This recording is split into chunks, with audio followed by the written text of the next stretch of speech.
Hello guys, come to back my channel Kingsology. आज की इस वीडियो में मैं आपको बताऊंगी कंपैरेटिव मेथड्स के रिसर्च में कंपैरेटिव मेथड क्या होते हैं, किस तरह से यूज़ होते हैं, इनकी डेफिनेशन एंड बाकी इनके बारे में जो भी चीज़ें होंगी वो मैं आपको इस वीडियो के अंदर बताऊंगी। तो वीडियो को स्टार्ट करने से पहले मेरे चैनल को सब्सक्राइब करें। अगर आपको वीडियो अच्छी लगती है तो इसको लाइक करें एंड शेयर करें। तो स्टार्ट करते हैं कंपैरेटिव रिसर्च। देखिए, इसका जो मीनिंग है ना, मेन, ठीक है, जो हम बोलते हैं कि कंपैरेटिव, तो कंपैरेटिव जैसे ही आपके मेन में आता है तो इसका मतलब होता है कंपैरिजन, चीज़ों को कंपेयर करना है। ठीक है, आप ना क्या करोगे रिसर्च में, अपनी रिसर्च की कुछ चीज़ें होंगी, कुछ इन्फॉर्मेशन होगी, कुछ नॉलेज होगी, कुछ पॉइंट्स होंगे, उनको क्या कर लोगे, कंपेयर कर लोगे विद अनदर रिसर्च। ठीक है, या रेलिवेंट रिसर्च के साथ। इस तरह से हम क्या करते हैं कि ये मेथड होते हैं। इससे क्या होगा कि आपके जो पॉइंट्स होते हैं ना किसी भी टॉपिक के अबाउट, जब आप कंपैरेटिव मेथड यूज़ करते हो तो उससे बड़े क्लियर हो जाते हैं। बड़ी सारी चीज़ें जो है ना आपकी क्लियर हो जाती हैं, आपको आसानी हो जाती है उनको पढ़ने में, समझने में। तो इस तरह से ये क्या होते हैं, ये कंपैरेटिव मेथड है। इसकी डेफिनेशन अगर हम रिसर्च मेथोडोलॉजी में देखते हैं, ठीक है, तो वो यही है कि ये जितने भी एस्पेक्ट्स होते हैं सोशल साइंस के, सोशल साइंस कौन सी होती है, वो वाली साइंस जिसमें हम बिहेवियर चेक करते हैं, चाहे वो हम एनिमल्स का बिहेवियर चेक कर रहे हैं या फिर हम पीपल्स का बिहेवियर चेक कर रहे हैं। किसी भी एरिया के लोगों का हम देखते हैं कि उनका बिहेवियर किस तरह से है, तो वो सारा सोशल साइंस में आता है। या फिर हम ना लाइफ के बारे में देख रहे हैं, एग्जामिन कर रहे हैं कि लोगों की लाइफ कैसी है, सोशल इश्यूज़ क्या हैं उनमें, ये सोशल प्रॉब्लम्स या सोशल उनकी लाइफ किस तरह से है, किस तरह से वो एक दूसरे के दरमियान रहते हैं, उनके ताल्लुकात कैसे हैं। तो ये सारा कुछ जो है ना वो इसमें आता है। एंड इसमें एक और चीज़ भी आती है कि आप एग्जामिन कर सकते हो उनका कल्चर भी, उनके कंट्रीज़ भी, कि मतलब कंट्री टू कंट्री आपको पता है कल्चर वेरी करता है। एंड कल्चर जो है ना वो तो बेसिकली ऐसा होता है कि समटाइम जो एक प्रोविंस होता है ना उसमें और होता है, दूसरी प्रोविंस में थोड़ा और होता है, तीसरी प्रोविंस में थोड़ा और होता है, प्रोविंस टू प्रोविंस भी होता है, कंट्री टू कंट्री होता है, लेकिन कंट्री टू कंट्री जो वेरिएशन है वो ज़्यादा होती है। तो ये जो है ना जब आप कल्चर देखोगे तो उस वक्त ये जो है ना सोशल साइंस ये बड़ी काम आती है, क्योंकि आप उनके कल्चर्स जो है ना उनको भी एग्जामिन करते हो, उनकी लाइफ को भी एग्जामिन करते हो रिसर्च मैथडोलॉजी में। तो अब होगा क्या कि जो भी आप इन्वेस्टिगेशन करोगे, ठीक है, उसके बाद डाटा लोगे, उसको एनालाइज करोगे, एवेलुएट करोगे, सेट करके लिखोगे, चाहे वो आपने क्वालिटेटिवली लिया है या क्वांटिटेटिवली। क्वालिटेटिव का मतलब ये है कि आपने क्वांटिटीज़ में लिया है, ठीक है। क्वांटिटेटिव का मतलब ये है कि आपने क्वांटिटीज़ में ले ली है, ठीक है, और न्यूमेरिकल्स में, जैसे कि हम बोलेंगे आपने क्या लिया, 1 2 3, इस तरह न्यूमेरिकल्स में आपने ले लिया डाटा, ठीक है, इतने बंदे थे या इतने क्वेश्चंस पूछे गए, इस तरह से। लेकिन जो क्वालिटेटिव है, यहाँ पे क्या होगा कि आप ना क्वालिटी बताओगे कि किसी की क्वालिटी कितनी थी या किस तरह के क्वेश्चंस थे। ये आपको पता लगते हैं जब आप किसी से इंटरव्यू करते हो, और इंटरव्यू के अंदर ओपन एंडेड क्वेश्चन होते हैं, मतलब क्वेश्चन में से क्वेश्चन, क्वेश्चन में से क्वेश्चन अराइज होता है, और आपके पॉइंट्स भी क्लियर होते हैं और उनके पॉइंट्स भी क्लियर होते हैं। आप उनके ब्रेन में मौजूद सारी नॉलेज को बाहर निकाल लेते हो। तो ये इस तरह से हम कहते हैं कि ये एक फिनोमेना है, एक जो है ना, एक आप समझ लो एक ऐसा प्रोसीजर है जिसमें आप डिफरेंट एरियाज़ के लोगों के जितने भी उनके दरमियान सिमिलरिटीज़ हैं या डिफरेंसेस हैं उनको आप निकाल लेते हो। तो इस तरह से हम इनको कहते हैं कि ये क्या है, ये कंपैरेटिव मेथड में सारी चीज़ आ रही है। तो इसका पॉइंट जो है ना ये आपको आगे फर्दर रिलीज़ होगा। देखें अब हमने क्या किया है कि आपने ज़्यादा कंफ्यूज नहीं होना। यहाँ पे जो एग्जांपल दी गई है वो इस वजह से दी गई है, ये कंट्रीज़ की, कल्चर्स की, सोशल साइंस की, ठीक है, क्वांटिटेटिव क्वालिटेटिव, वो इस वजह से क्योंकि हमारा मेन मकसद क्या है कि हमने क्या करना है, उनमें निकालना है डिफरेंस। ठीक है, तो देखो कि अब एक जो है वो इस तरह से, अब एक एरो ग्रीन में है, दूसरा एरो जो है वो आप ले लें येलो में है, थर्ड जो है वो ले लें रेड में, फोर्थ ले लें ब्लू में। अब आप देखो कि ये 4 तरह के एरो आपके सामने हैं, सब में डिफरेंस है ना। तो बिल्कुल इस तरह आप एक कंट्री जो ग्रीन वाला है इसको पाकिस्तान समझ लो, नीचे वाला अमेरिका समझ लो, उससे नीचे चाइना समझ लो, उसके बाद इंडिया समझ लो। इन सब कंट्रीज़ के कल्चर्स हम क्या करेंगे, ले लेंगे, उनके अबाउट इन्फॉर्मेशन कलेक्ट करेंगे डिफरेंट लोगों से। उसके बाद हम देखेंगे कि उनमें सिमिलैरिटीज़ कौन सी हैं। अब इनमें एक चीज़ सिमिलर है इन सब एरोज़ में कि ये सारे के सारे हैं एरोज़, ये सिमिलरिटी है, लेकिन इनका कलर डिफरेंट है। तो इस वजह से ये क्या है, ये डिफरेंस है। ठीक है, इस तरह से क्या होगा कि उनमें हम क्या कर लेंगे, कंपैरिजन कर लेंगे, इस तरह हमें उनके बारे में ज़्यादा इन्फॉर्मेशन जो है वो मिल जाती है। तो नेक्स्ट देखें कि अब ये जो कंपैरिजन होता है ना, ये हम ज़्यादातर किस में करते हैं, हिस्टोरिक जो रोल होता है उसमें। देखिए हिस्ट्री अगर आप देखना चाहते हो ना, तो हिस्टोरिकल रोल इसका बहुत ज़्यादा है। इसमें आप क्या कर सकते हैं, एक्सप्लेनेशन दे सकते हो। बहुत सारे ऐसे फिनोमेना जो है वो रिवील होते हैं जो कि हमें नहीं पता होता, हमारे लिए अननोन होते हैं। क्योंकि उस वक़्त जैसे अब मैं कहूँ कि पाकिस्तान कब आज़ाद हुआ या उस वक़्त क्या वाक़यात थे, मुझे वही चीज़ें पता हैं जो कि मैंने बुक्स में पढ़ी हैं। उसके अलावा मुझे नहीं पता। या मैंने जो चीज़ें अपने जो आबा-ओ-अजदाद या बूढ़े लोग जो होते हैं, ओल्ड लोग जो उन्होंने उस चीज़ को फ़ेस किया है, उनसे जो सुना है, ये जो बुक्स में लिख दिया गया है, मुझे सिर्फ़ वो पता है। अब मुझे नहीं एग्ज़ैक्टली पता कि उस वक़्त क्या हुआ था, क्योंकि मैं उस वक़्त मतलब मौजूद नहीं थी। तो इस वजह से देखें कि कुछ ऐसी चीज़ें होती हैं जो अननोन होती हैं, हमें नहीं पता होता। तो हम क्या करते हैं कि ये इस तरह रिसर्च करते हैं और फिर रिसर्च करते देखें रिसर्च आपने किस तरह की, आपने 3-4 बुक्स उठाई, पाक स्टडी की बुक उठा लेते हैं। 3-4 बुक उठाई हैं, 3-4 डिफरेंट राइटर्स की, उन सबको पढ़ा है, सबको पढ़ने के बाद कंपेयर कर दिया है। जो पॉइंट उन तीनों में सेम है ना, मतलब वो वाक़ई में काम हुआ है। जो डिफ़रेंस है ना, उसका मतलब ये है कि यहाँ पे कोई ना कोई इश्यू है।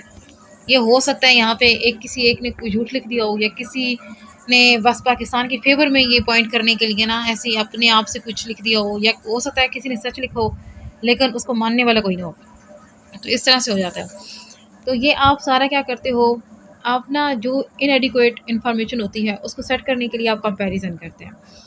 इसकी आगे एग्ज़ाम्पल है कि एग्ज़ाम्पल में देखें कि आप क्या करना चाहते हैं, डिफ़रेंस जो है ना वो फाइंड करना चाहते हैं। आप देखना चाहते हैं कि मैन एंड वुमेन्स इनमें जो है ना वो डिफ़रेंट किस तरह से है।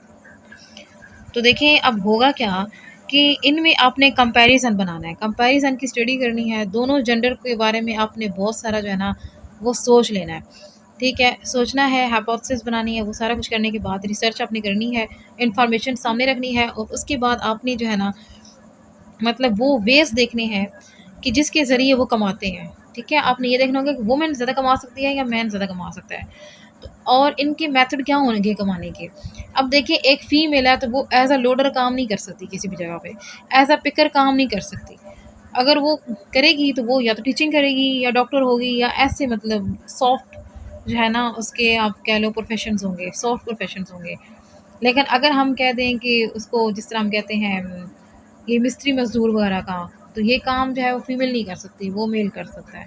तो वहाँ पे कंपैरिज़न आ जाता है हेल्थ का, बॉडी का इश्यू आता है कि देखें जो मर्द होती हैं उनकी फ़िज़ीक और होती है, जो औरतें होती हैं उनकी फ़िज़ीक और होती है। इस तरह से हम क्या करेंगे, उन जेंडर में कंपैरिज़न कर लेंगे, और कंपैरिज़न से फिर हमें जो है ना वो सारी प्रोग्रेस होगी, और हमें उनके बारे में ना है बहुत सारी चीज़ें पता लगेंगी कि ये किस तरह से दोनों जेंडर्स जो हैं वो एक दूसरे से डिफरेंट हैं according to their progress and उनकी जो है हम प्रोफेशन कहते हैं उसके हिसाब से। अब हम देखेंगे टाइप्स की, कंपैरिजन की टाइप्स कितनी हैं। वैसे इसकी बहुत सारी टाइप्स हैं, एंड इस वीडियो के अंदर हम कुछ टाइप्स कवर करेंगे। नेक्स्ट जो है वो मैं और भी टाइप्स आपको बताऊंगी इसके बारे में। देखिए जो टाइप्स हैं, बेसिक काम अपने क्या करना है, कंपैरिजन कर लेना है। तो इसकी जो फॉलोइंग टाइप्स होती हैं, ये सारी की सारी एनालिसिस के लिए हैं। सबसे जो है वो आएगा इंडिविजुअलाइजिंग कंपैरिजन। इसमें क्या करना होगा कि आपके पास जो है नंबर होगा। ठीक है, आपके पास एक ग्रुप के नंबर होंगे।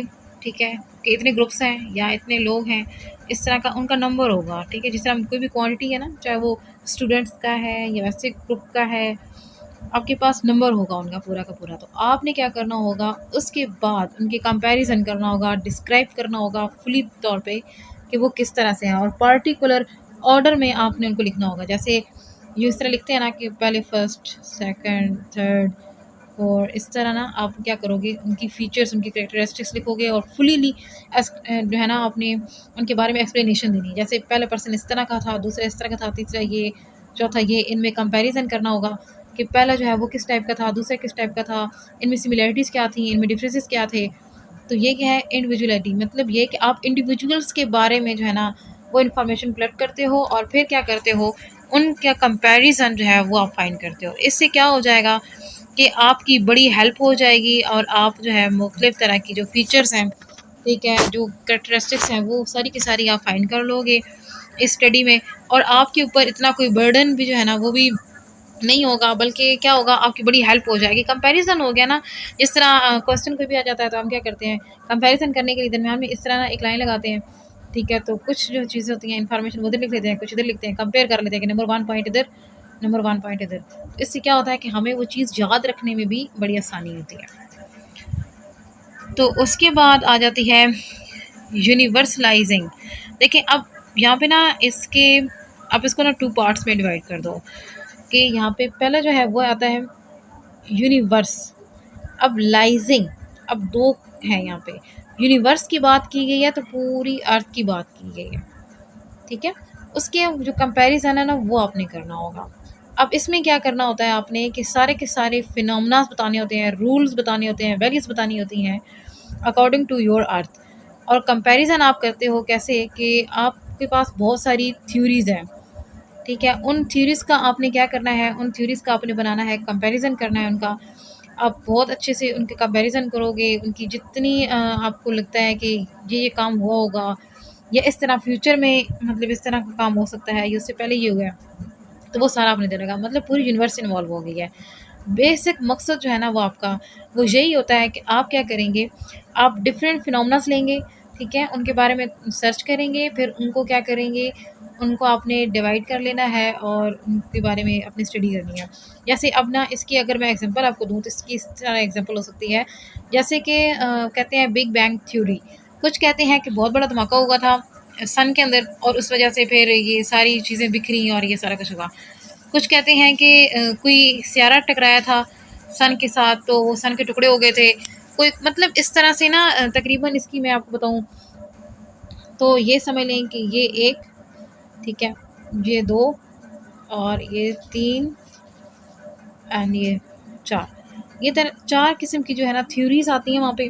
तो आप क्या करोगे कि जो है ना जितनी भी थ्योरीज़ हैं उन सबको पढ़ोगे, डिटेल से पढ़ने के बाद उनके ऊपर जितनी बुक्स लिखी गई हैं, जो साइंटिस्ट ने काम किया है, फिर उसके बाद आप बताते हो कि कौन-सी थ्योरी करेक्ट है, किस थ्योरी में जो है आपकी रिसर्च जो है वो उसके अकॉर्डिंग है। मीन्स कि आप जो रिसर्च कर रहे हो उसके अकॉर्डिंग क्या होगा कि आप इन जब थ्योरीज़ को कंपैरिज़न करोगे ना तो आपको कुछ पॉइंट्स उसके साथ सिमिलर मिलेंगे, कुछ डिफरेंट मिलेंगे। तो फिर आपको अंदाज़ा हो जाएगा कि कौन-सी थ्योरी जो बेस्ट है। तो जो बेस्ट अभी चल रही है ना वो बिग बैंग थ्योरी है कि उसके अकॉर्डिंग क्या हुई थी, लाइफ़ जो है वो बनी थी। देखिए अब है नेक्स्ट अब हम देखेंगे वेरिएशन। बेसिक ये जो टाइप है ना वेरिएशन, इसमें आपने क्या करना होता है, वही चीज़ कि आपने वैरायटी देखनी होती है। जब आप किसी शॉप पे जाओ, ठीक है, कपड़े लेने जाते हो, तो अगर वहाँ पे सारे कपड़े एक जैसे हों, एक ही कलर के हों या एक ही डिज़ाइन हो, तो क्या आपको पसंद आएगा? आप एक ही कलर देख के ना मतलब बोर हो जाओगे। तो आप ठीक है, आप एक जोड़ लोगे, लेकिन दूसरा भी आप उसी डिज़ाइन का, उसी के कलर का नहीं लोगे। आप चाहते हैं वैरायटी हो, तो बिल्कुल सेम आप क्या देखना चाहते हैं, वेरिएशन देखना चाहते हैं। आप चाहते हैं वेरिएशन हो, वैरायटी हो, मतलब डिफरेंट डिज़ाइन्स हों, डिफरेंट कलर्स हों, ऐसे कलर्स जो कभी किसी ने पहने ना हों, किसी ने देखे ना हों। फीमेल्स में ये चीज़ ज़्यादा होती है। तो बिल्कुल सेम यहाँ पे क्या होगा कि आप ऐसा करेंगे, वेरिएशन फाइंड करेंगे, ठीक है, कैरेक्टर्स जो हैं वो निकालेंगे और इंटेंसिटी चेक करेंगे फिनोमेना की। तो अब यहाँ पे क्या होगा कि आपने क्या किया है, आपने उनकी जितने डिफरेंस है ना सब में, वो आपने डिफरेंस निकाल लिया है। और वो कैसे निकाला है, जब आपने बहुत सारा डाटा जो था उसके दरमियान आपने क्या किया है, कंपैरिजन किया है, कंपेयर कर लिया है न्यूमरस फॉर्म डेटा, जितना डाटा था सबको, सारे फिनोमेना को आपने कंपेयर किया है। और फिर क्या हुआ है कि उससे ना आपको डिफरेंस मिला है। और इस तरह से आप क्या करेंगे, बहुत सारे जो वाक़यात होते हैं उन सब की एस्टेब्लिशमेंट कर लेंगे, वेरिएशन आपके पास आ जाएगी, उनके करैक्टर्स जो हैं वो आपको अच्छे से याद हो जाएँगे, अच्छे से मिल जाएँगे। इंटेंसिटी जो है उसके बारे में भी आपको सारा पता लगेगा कि फिनोमेना की इंटेंसिटी क्या थी, ठीक है? तो वैरायटी मिलेगी। वैरायटी जैसे जो स्पीशी की डेफिनेशन के बारे में देखा जाए, कुछ लोग मतलब अब वहाँ पे ना 3-4 किस्म की डेफिनेशंस दी गई थी। तो स्पीशी की डेफिनेशन में फिर क्या हुआ था कि वैरायटी आ गई, ठीक है? कुछ ने कहा कि नहीं स्पीशी की डेफिनेशन इस तरह से होनी चाहिए, कुछ ने कहा नहीं इस तरह से हो, उसमें ये चीज़ ऐड करो। किसी ने एवोल्यूशन की बेस पे दी, किसी ने लाइफ के बेस पे दे दी, किसी ने फॉसिल्स की बेस पे दे दी। तो इस तरह से उसकी भी डेफिनेशंस जो थी वो हो गई थी, 3-4 डेफिनेशंस हो गई थी, ठीक है? 4 जो है वो बेसिकली हैं। तो उनमें से जो सबसे ज़्यादा मानी जाती है, वो कौन-सी है? देखें कि जो सबसे ज़्यादा मानी जाती है ना कि ये डेफिनेशन जो है ये सेट है, तो वो हमारे पास एक आती है अब ये वाली, ठीक है, आप इसको समझ लो कि ये वाली जो है ना, ठीक है, ये डेफिनेशन करेक्ट है, क्योंकि इसमें काफ़ी सारी जो चीज़ें होती हैं वो क्लियर कर दी जाती हैं कि ये किस तरह से फिनोमेना हुआ। या बायो की जो डेफिनेशन जो अभी हम पढ़ रहे हैं, बायो में आप जो स्पीशी की डेफिनेशन पढ़े हो, उसमें पता है क्या है, उसमें ये है कि जो भी स्पीशीज़ होती हैं वो क्या करती हैं, एक तो वो ऑफ स्प्रिंग प्रोड्यूस करती हैं, वो आपस में इंटरब्रीड कर सकती हैं, एक ही लोकेशन पे रहती हैं और एक दूसरे के साथ जो है ना उनका अपना बड़ा ही ख़ास किस्म का एक सोशल जो है वो बिहेवियर होता है उनका, चाहे वो कोई एनिमल्स हैं या पीपल्स हैं, कुछ भी। तो इस तरह उसको बोला गया था कि ये क्या है, ये स्पीशी होती है। तो वो डेफिनेशन अभी तक सेट मानी जाती है, लेकिन अब उसमें ये भी इशू है, कुछ ऐसे हैं एनिमल्स जो कि इंटरब्रीड नहीं करते, तो अब क्या वो स्पीशी नहीं है, मीन्स कि इस तरह से वेरिएशन आ जाती हैं। तो जो अभी अथेंटिक है वो इस तरह की मानी जाती है। तो आपके पास वैरायटी ऑफ चीज़ें होती हैं, तो आप उनमें से जो करेक्ट चीज़ होती है उसको फाइंड करते हो और निकाल लेते हो। अभी जो है नेक्स्ट वो हम पढ़ेंगे, देखिए जो है ना फोर, वो है इनकम्पेसिंग। अब इसमें क्या होता है कि जो लोकेशंस हैं किसी भी सिस्टम के अंदर वो क्या है, अब वो भी वेरियस हो सकती हैं, बहुत सारी हो सकती हैं, एंड उनके अंदर जो है ना डिफरेंस भी होंगे। तो वो हम क्या करेंगे कि उनके बारे में पढ़ते हैं, उनके सारे फंक्शंस पढ़ते हैं डिफरेंट लोकेशंस के, कि उनके कौन कौन से फंक्शंस हैं, वो हैं कहाँ पे, और कौन कौन से एनिमल्स हैं, किस तरह से हैं। तो ये भी एक तरह का कंपैरिजन है। जैसे कि ये देखिए, फॉर एग्जांपल ये एक प्लेस है, ठीक है, तो ये प्लेस है, अब यहाँ पे किसी चीज़ की लोकेशन है, या इधर भी है इधर भी, तो अब उसकी लोकेशन क्या है, अब ये जो है ये क्या फंक्शन परफॉर्म कर रही है, ये क्या परफॉर्म कर रही है, ये क्या परफॉर्म कर रही है। तो ये सारा इन कंपेरिजन के अंदर हम जो है वो देखेंगे। तो ये इस तरह का कंपैरिजन होता है, लोकेशन का कंपैरिजन। एंड देखें कि इसमें भी ना बहुत सारे रिलेशनशिप आ जाते हैं। आपने क्या करना होता है, बेसिकली एक्सप्लेन करना होता है, एंड वहाँ पे आप बिहेवियर जो है, ठीक है, उसको एक्सप्लेन करेंगे और ऑर्डर में एक्सप्लेन करेंगे कि देखिए कि फ़लाँ जो जगह है वहाँ के जो चिल्ड्रंस हैं उनका बिहेवियर जो है वो किस तरह से था, या फ़लाँ पे किस तरह से था। जैसे कि फॉर एग्ज़ाम्पल अगर ये इस तरह से ना एक जगह ड्रा की जाए, तो देखो कि आपके पास ना एक ये चिल्ड्रन है जिसको रेड स्पॉट से मैं बता रही हूँ, एक ग्रीन है और एक जो है ना पर्पल ले लेते हैं। तो ये 3 चिल्ड्रन हैं, ठीक है। अब क्या करेंगे कि इन तीनों के ऊपर ना हम देखेंगे, और ये डिफरेंट लोकेशन पे हैं। फॉर एग्ज़ाम्पल ये अमेरिका में है, ठीक है, ये पाकिस्तान में है, और ये जो है ये चाइना में है। अब तीनों जो बच्चे होंगे उन तीनों में कुछ सिमिलरिटीज़ होंगी, कुछ डिफरेंसेस होंगे। तो वो हम डिसाइड कर लेंगे, वो हम पढ़ेंगे, उसमें रिसर्च कंडक्ट करेंगे। लेकिन अब वो जो डिफरेंस है, देखें कि वो बेस कर रहा है ऑन लोकेशन, कि उनकी लोकेशन क्या है, उनकी कंट्री क्या है, उनका कल्चर क्या है। तो इसको हम कहते हैं, ये क्या है, ये इनकम्पेसिंग है। नेक्स्ट जो है वो आता है कंपैरिजन, वो हम करेंगे बायो में। तो बायो में किस तरह से आता है, बायो आपको पता है study of life and related things that involve or that related to the bio and life, and which also called non-living. That's is a whole definition of bio. आपको बायो की डेफिनेशन एक ही बताएगी होगी, study of life, study of life. No, ये incomplete है। जब आप करते हो ना कि बायो क्या है, स्टडी ऑफ लाइफ है, तो साथ में आप ये भी बताओगे कि हम जितने भी रिलेटेड नॉन लिविंग थिंग्स हैं उनकी भी स्टडी को इसके साथ जो है ना वो अटैच करेंगे। क्यों करेंगे, क्योंकि वो अफेक्ट कर रही होती है लाइफ को। जैसे अब लाइफ है, लाइफ विदाउट वाटर नहीं जिंदा, विदाउट वाटर उसकी डेथ हो जाएगी, वो रहेगी नहीं, लाइफ हो ही नहीं सकती। विदाउट एयर लाइफ नहीं हो सकती। अब वो नॉन लिविंग है, तो हम जो है ना इसको जस्ट ये नहीं कहेंगे स्टडी ऑफ लाइफ, नो, हम बोलेंगे कि ये study of life and related to non living things, ठीक है। तो नॉन लिविंग्स के साथ भी इसका बड़ा रिलेशन है, तब जाके इसकी डेफिनेशन कंप्लीट होती है। तो आपको बायो की समझ आ गई। अब कंपैरिजन इसमें कैसे हो सकता है, देखें, इसमें हमने एविडेंस जो है ना वो कलेक्ट करने होते हैं। एवोल्यूशन के हो गया, या हम देखना चाहते हैं कि किस तरह से ना अडेप्टेशंस हुई हैं, एवोल्यूशन किस तरह से हुई है, इन्वेस्टिगेट करना चाहते हैं कैरेक्टर्स को, ऑर्गेनिजम्स की किस तरह से हैं, उनका साइज़, उनका शेप, और बाकी जो उनकी अंदर जो चेंजेस हैं, ठीक है, वो किस तरह से हैं। तो वो सारा हमें देखने के लिए क्या करना पड़ता है कि जितने भी स्पीशीज़ होते हैं उनको कंपैरिजन करना पड़ता है। और इस मेथड से हम क्या कर सकते हैं कि बहुत सारे जो है ना एंसेस्टर उनके साथ मैच करते हैं, ठीक है, जो अभी रिसेंटली ऑर्गेनिज्म होते हैं उनको हम जो एवोल्यूशन हुई है या उससे पहले जो ऑर्गेनिजम्स थे उनके साथ कंपैरिजन करते हैं और फिर इवेंट्स भी देखते हैं कैसे कौन से इवेंट्स हुए थे जिनकी वजह से एवोल्यूशन हुई या उनको अपने कोई जो मोड है, चाहे वो मोड कोई भी हो, उनका फीडिंग मोड था या किसी भी तरह का वॉकिंग मोड या कुछ भी, वो चेंज हुआ है तो किस तरह का चेंज हुआ है, क्यों हुआ है, टेम्परेचर वहाँ पे किस तरह सा था, और ये सारा कुछ हमने इसके अंदर डिस्कस करना होता है। इसकी एग्जांपल मैं आपको बताऊँ ना, इस तरह से है कि आप एग्जांपल यहाँ पे ले लो हॉर्स की। तो हॉर्स जो है ना, आपको पता हो कि जो हॉर्स थे वो अभी तो जिस तरह हमें हॉर्स नज़र आते हैं वो इस तरह से नहीं थे, बल्कि वो क्या थे कि वो जिस तरह डियर नहीं होती, ठीक है, बिल्कुल डियर की तरह ना वो इतने छोटे से होते थे। फिर करते करते फिर उनका साइज़ जो है ना वो थोड़ा थोड़ा इंक्रीज़ हुआ, ठीक है, उनका बॉडी साइज़, उनकी लेग्स वो सारी इंक्रीज़ होती गई और एट द एंड हमारे पास जो है ना बिल्कुल सही स्ट्रॉन्ग जो है ना वो हॉर्स डेवलप हुए। वो तकरीबन 4-5 इनकी हैं एवोल्यूशन, तब जाके हुई है। आप एवोल्यूशन ऑफ हॉर्स कभी पढ़ो ना तो आपको ये चीज़ पता लगेगी उधर। इस तरह से हम क्या कर लेते हैं, बायो के अंदर भी कंपैरिजन कर लेते हैं। ये तो मैंने एग्जांपल दी ना एवोल्यूशन की, इसके अलावा और भी बहुत सारे कंपैरिजन कर सकते हैं। एंड अभी हम लिमिटेशन पढ़ेंगे कि कंपैरिजन की ना लिमिटेशंस भी होती हैं, तो वो क्या है। देखो कि यहाँ पे जब आप कंपेयर कर रहे हो, ठीक है, किसी भी इवेंट को या किसी भी इंडिविजुअल को या किसी भी कंट्री के बारे में आप बता रहे हो, जो हमने ऊपर टाइप्स पढ़ी हैं उनके अकॉर्डिंग, तो यहाँ पे कंपैरेटिव मेथड में आपको क्या होगा, सिमिलैरिटी जो है ना वो मिलेंगी। सिमिलैरिटीज़ आपको काफ़ी सारी मिलेंगी, लेकिन ये देखिए कैसे।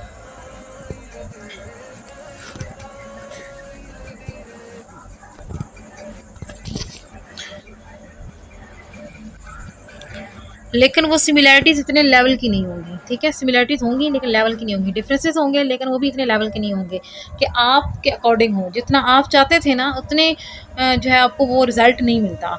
जैसे कि अगर मैं आपको बताऊँ कि किस तरह से होता ये है कि ये देखिए, आप ना फॉर एग्ज़ाम्पल कुछ भी करते हो, इस तरह से आप लाइन लगा लेते हो डिफरेंस निकालने के लिए, तो आपको जो यहाँ पे मतलब डिफरेंस लिखेंगे ना यहाँ पे, ठीक है, तो वो जो डिफरेंस है इधर, हो सकता है वो चीज़ यहाँ पे हो ही नहीं, वो चीज़ यहाँ पे हो ही नहीं, तो फिर आप डिफरेंस नहीं ले सकते, आपको यहाँ पे सिंपल लिखना पड़ता है नो। तो मतलब इस तरह से ना वहाँ पे इतनी लेवल की चीज़ें आपको नहीं मिल रही होती। आपकी रिसर्च होती है, ठीक है, पॉइंट्स क्लियर होते हैं, लेकिन कुछ हद तक, एक हद से बढ़ के ना आपको सिमिलैरिटीज़ मिलती हैं, ना आपको डिफरेंसेस मिलते हैं।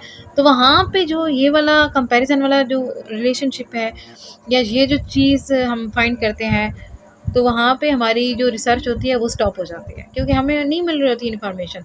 इस वजह से हम इसको क्या कहते हैं कि ये इसकी लिमिटेशन है कि आपको जो है ना डिफरेंस इतने ज़्यादा मिलते हैं, ना आपको सिमिलैरिटीज़ ज़्यादा मिलती हैं। एंड कुछ जगह पे ऐसा होगा कि आपको सिमिलैरिटीज़ ज़्यादा मिलेंगी, डिफरेंस बिल्कुल मिलेंगे ही नहीं, और कुछ जगह पे डिफरेंस इतना मिलेगा कि सिमिलैरिटी का चांस ही नहीं होगा। तो ये बिल्कुल जिस तरह हम कहते हैं ना आग पानी, वो वाला रिलेशनशिप आ जाता है। नेक्स्ट वीडियो तक अल्लाह हाफिज़, टेक केयर।